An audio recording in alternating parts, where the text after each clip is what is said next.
പദ്ധതി ഇത് കൃത്യമായിട്ടല്ല നടപ്പാക്കിയിരിക്കുന്നത്. ഇത് ധൃതി പിടിച്ച് തെരഞ്ഞെടുപ്പ് കാലത്ത് തട്ടിക്കൂട്ടിയ ഒരു പദ്ധതിയാണ്. പക്ഷേ തെരഞ്ഞെടുപ്പിന്റെ അന്നാണ്, തെരഞ്ഞെടുപ്പിന്റെ പെരുമാറ്റച്ചട്ടം വന്ന അന്നാണ് ഫെബ്രുവരിയിലെയും മാർച്ചിലെയും ഏപ്രിൽ മാസത്തെയും പെൻഷൻ നിങ്ങൾ കൊടുക്കുന്നത്. ഇത് കൊടുത്തു പോണ പോക്കിന് മനസ്സിലായ. പിന്നെ പറയും ഏതോ സമിതി തെരഞ്ഞെടുത്തെന്ന്. ഞങ്ങളൊക്കെ MLA-മാരായിരുന്ന ആളുകളാ, ഒരു സമിതി ഉണ്ടായിരുന്നില്ല. തോന്നിയവർക്ക് നിങ്ങൾ കൊടുത്താ. ഞങ്ങളാരും പറഞ്ഞിട്ടില്ല, ഞങ്ങളൊക്കെ MLA-മാരായിരുന്നല്ലോ. ഞങ്ങളുടെ നിയോജക മണ്ഡലത്തിൽ ഏത് സമിതിയാണ്, ഏത് പഞ്ചായത്തിൽ ഏത് സമിതിയാണ് നിലവിലിരുന്നത്? ഒരു സമിതിയില്ല. അന്ന് വേണ്ടപ്പെട്ടവർക്കെല്ലാം നിങ്ങളുടെ ലോക്കൽ കമ്മിറ്റിയും നിങ്ങളുടെ ഏരിയ കമ്മിറ്റിയും കൂടി കൊടുത്താണിത്. അതൊന്നും വളരെ കൃത്യമായിട്ട് പറയാം, അതൊന്നും പരിശോധിക്കാതെ പ്രശോധിക്കുന്നില്ല. വളരെ വ്യക്തമായിട്ട് പറയാം.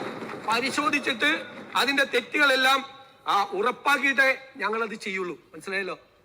നോക്കി അതിന്റെ തെറ്റുകളാണ് അത് ഒരു പഞ്ചായത്ത് സെക്രട്ടറിക്കും ഒരു കോർപ്പറേഷൻ സെക്രട്ടറിക്കും മുനിസിപ്പൽ സെക്രട്ടറിക്കും വരുന്ന ആപ്ലിക്കേഷൻ മുഴുവൻ എങ്ങനെ പരിശോധിക്കുന്നത്? ഏത് ഡേറ്റയുടെ ഏതായിട്ടാണ് കമ്പയർ ചെയ്യുന്നത്?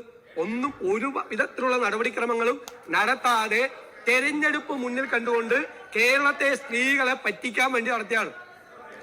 120 മാസം ഭരിച്ചിട്ട് സ്ത്രീകളോട് സ്നേഹം വന്നത് അവസാന സമയത്ത് ആ ഇലക്ഷൻ വരുമ്പോ. അതെന്താ കാര്യം? ലോക്കൽ ബോഡി ഇലക്ഷനിൽ നല്ല കനത്ത തിരിച്ചടി കിട്ടി. അത് കഴിഞ്ഞപ്പോഴാണ് ഇത് കൊടുക്കാൻ തീരുമാനിച്ചത്. മനസ്സിലായല്ലോ? കൊടുക്കാൻ തീരുമാനിച്ചത് അപ്പോഴാണ് കൊടുത്തത്. മാർച്ച് 16-ാം തീയതി കൊടുത്ത കേസാണ്. അതുകൊണ്ട് ഇത് പരിശോധിച്ചിട്ട് മാത്രമേ കൊടുക്കുള്ളൂ. ഒരു കാരണവശാലും ഇത് സഭാ നടപടികൾ നിർത്തിവെച്ച് ചർച്ച ചെയ്യേണ്ട ഒരാവശ്യമില്ല. 16 ലക്ഷം വീട്ടമ്മമാരുടെ കണ്ണീര് കാണാൻ ഈ ഗവൺമെന്റ് ഇത്രയധികം ആഗ്രഹിക്കുന്നു എന്നുള്ളത് അതിശയകരമാണ് സാർ. ഞങ്ങൾ ആദ്യത്തെ മാസത്തിൽ സ്ത്രീകളുടെ സൗജന്യ യാത്ര ഞങ്ങൾ നടപ്പിലാക്കി. ആദ്യത്തെ ക്യാബിനറ്റിൽ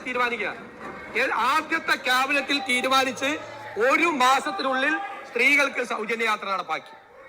ഞങ്ങള് ഇവിടെ സ്ത്രീകളോട് ഇത് ശരിയല്ല. അത് നിങ്ങൾ ഇപ്പുറത്ത് 99 പേര് ഇരിക്കുന്ന സമയത്ത് ഞാൻ അപ്പുറത്ത് നിന്ന് ഞാൻ പറയാനുള്ളത് പറഞ്ഞിട്ടാണ് പോയിട്ടുള്ളത്. പ്രതിപക്ഷ നേതാവായിരിക്കുന്നത്. ഇപ്പൊ ഞാൻ വന്നിരിക്കുന്നത് ഒറ്റയ്ക്കല്ല, 101 പേര് കൂടി കൂടിയിട്ടാ. അപ്പൊ ഞാൻ ശരിക്കും പറയാനുള്ളത് പറഞ്ഞിട്ടേ പോവുള്ളൂ. ഒരു ബഹളമുണ്ടാക്കിയാലും ഞാൻ മാറില്ല. നിങ്ങള് സ്ത്രീകളുടെ സ്നേഹം, ചെറിയ ആശാവർക്കർമാര് ആ തെരുവില് സമരം ചെയ്തില്ലേ? എത്ര മാസക്കാലം നിങ്ങൾ തലമുണ്ടനം ചെയ്തില്ലേ? സ്ത്രീകൾ നിങ്ങൾ അവർക്ക് സഹായിച്ചില്ല എന്ന് മാത്രമല്ല, നിങ്ങൾ അവരെ കളിയാക്കി, പരിഹസിച്ചു, പാട്ടവർക്കികൾ എന്ന് പറഞ്ഞു, എന്തെല്ലാം മോശമായ വാക്കുകൾ ഉപയോഗിച്ചു. സാർ, ഞങ്ങൾ എന്താ ചെയ്തത്? ആദ്യത്തെ മന്ത്രിസഭാ യോഗത്തിൽ തന്നെ അവർക്ക് 3000 രൂപ ഞങ്ങൾ കൂട്ടിക്കൊടുത്തു.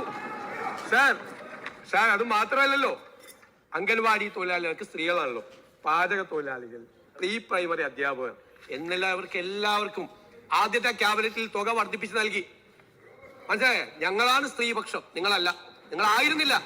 നിങ്ങൾ സ്ത്രീ വിരുദ്ധ പക്ഷ നിലപാടാണ് എടുത്തിരിക്കുന്നത്. അങ്ങ് ബഹുമാനപ്പെട്ട അംഗം ആ സ്ത്രീപക്ഷത്തെ കുറിച്ച് എന്നെ ഓർമ്മിപ്പിച്ചതുകൊണ്ട് മാത്രമാണ് ഞാൻ, അല്ലെങ്കിൽ ഇതിന് മറുപടി പറയേണ്ടതല്ല. സർ, ഞാൻ മറ്റു കാര്യങ്ങളെ കുറിച്ചൊന്നും ഇവിടെ പറയുന്നില്ല. ഇവിടെ വളരെ വിശദമായി സംസാരിച്ചു. എനിക്കൊരു അഭ്യർത്ഥന, രാഷ്ട്രീയം പറയണം, ആക്ഷേപങ്ങൾ ഉന്നയിക്കണം. ഇപ്പൊ എന്തൊക്കെ പറഞ്ഞു? ഇപ്പൊ ലൈഫ് പദ്ധതി നിർത്താൻ പോവാണെന്ന്. ശരിയാണോ? ലൈഫ് പദ്ധതിക്ക് വേണ്ടിയിട്ട് പണം നീക്കി വെച്ചിട്ടില്ലേ? അതില് വലിയ ആക്ഷേപമാണ് പട്ടികജാതി പട്ടികവർഗ സംഘടനകൾക്ക്. അവർക്ക് പഴയതുപോലെ നടക്കുന്നില്ല.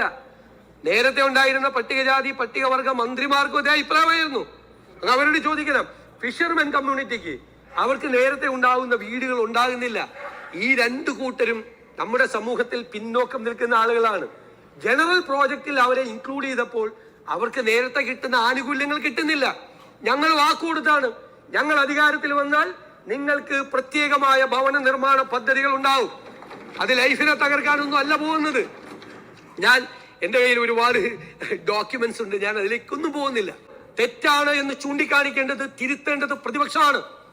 നിങ്ങൾ ശരിയായ കാര്യം ചൂണ്ടിക്കാണിച്ചാൽ ഞങ്ങൾ തിരുത്തും. പക്ഷേ പ്രചരണം, ലൈഫ് പദ്ധതി നിർത്താൻ പോകുന്നു, കേരളം മുഴുവൻ സ്വകാര്യ വൽക്കരണമാണ്, എന്തെല്ലാമാണ് പറഞ്ഞത്. ഞാൻ കഴിഞ്ഞ ദിവസം മദ്യത്തിന്റെ കാര്യം ഇന്നിവിടെ വീണ്ടും പറഞ്ഞു. ഞാൻ വീണ്ടും ആവർത്തിക്കുന്നില്ല.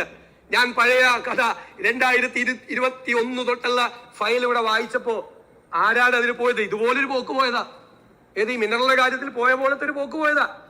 എല്ലാം തിരിച്ചടിക്കും. ഞങ്ങൾ ശ്രദ്ധിച്ചേ ചെയ്യുള്ളൂ, വളരെ ശ്രദ്ധിച്ചേ ഞങ്ങൾ ചെയ്യുള്ളൂ. ഞങ്ങൾക്ക് കേരളത്തിന്റെ താല്പര്യത്തിന് വിരുദ്ധമായി ഒന്നും ചെയ്യില്ല, ഒരു വകുപ്പിലും ചെയ്യില്ല, ഒരാളും ചെയ്യില്ല. ഞങ്ങൾ പരസ്പരം കൂടിയാലോചിച്ചും ചർച്ച ചെയ്തും രാഷ്ട്രീയ തീരുമാനമെടുക്കേണ്ടടുത്ത് രാഷ്ട്രീയ തീരുമാനമെടുത്തും ചെയ്യും. നമുക്ക് എല്ലാവർക്കും ചേർന്ന് നമ്മുടെ കേരളത്തെ രക്ഷിക്കണം. നമ്മൾ കൺവെൻഷനായി പറഞ്ഞു വരുന്ന ചില വാക്കുകൾ ഉപയോഗിച്ച് സർക്കാർ ചെയ്യുന്ന ഈ ബജറ്റിൽ അത്തരം ഒരു പ്രതീക്ഷയോടുകൂടിയാണ് ഈ ബജറ്റിൽ ഒരുപാട് കാര്യങ്ങൾ വെച്ചിരിക്കുന്നത്. മാറ്റമുണ്ടാകും. ഞാൻ നിങ്ങളോട് പറയുന്നു, അടുത്ത 3 മാസം കഴിയുമ്പോൾ മുതൽ എന്റെ വാക്കാണ്, ഈ സർക്കാരിന് വേണ്ടിയിട്ടുള്ള വാക്കാണ്. ഈ ബജറ്റിൽ പ്രഖ്യാപിച്ചിരിക്കുന്ന പല കാര്യങ്ങൾക്കും ഈ 3 മാസം കഴിയുമ്പോൾ മുതൽ ഇതിന്റെ ഡെലിവറി ഉണ്ടാവും, റിസൾട്ട് ഉണ്ടാവും.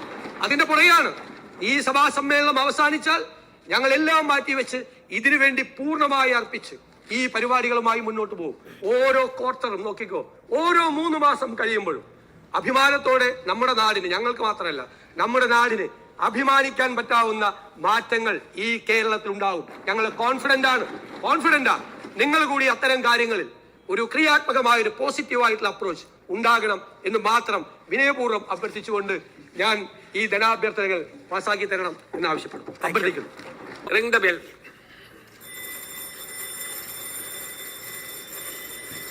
എല്ലാവരും എത്തിയിട്ടില്ലേ? യെസ്.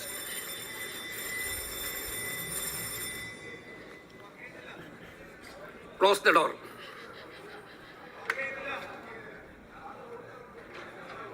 അതിനൊരു സമയമുണ്ട്. നോക്കി ബെല്ലടിക്കുന്നതിനൊരു സമയമുണ്ട്. ആ സമയം വരെ കാത്തിരുന്നു. Close the door. Star polling. അതിൽ നിങ്ങളുടെ നേരത്തെ ഒന്ന് പറഞ്ഞത് കൊണ്ടാണ് ഞാൻ ആവർത്തിക്കാതിരിക്കുന്നത്. അനുകൂലിക്കുന്നവർ യെസ്, പ്രതികൂലിക്കുന്നവർ നോ. ആബ്സ്റ്റെയിൻ ചെയ്യുന്ന ആരെങ്കിലും ഉണ്ടെന്ന് ഒരിക്കൽ അതിനൊരു പ്രത്യേക ബട്ടൺ കൂടി അവിടെ ഉണ്ട്.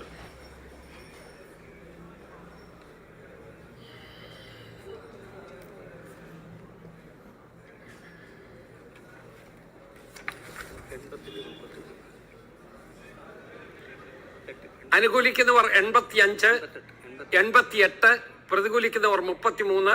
ഉപക്ഷേപം പാസ്സായിരിക്കുന്നു. ഗ്രാന്റ് അനുവദിച്ചിരിക്കുന്നു.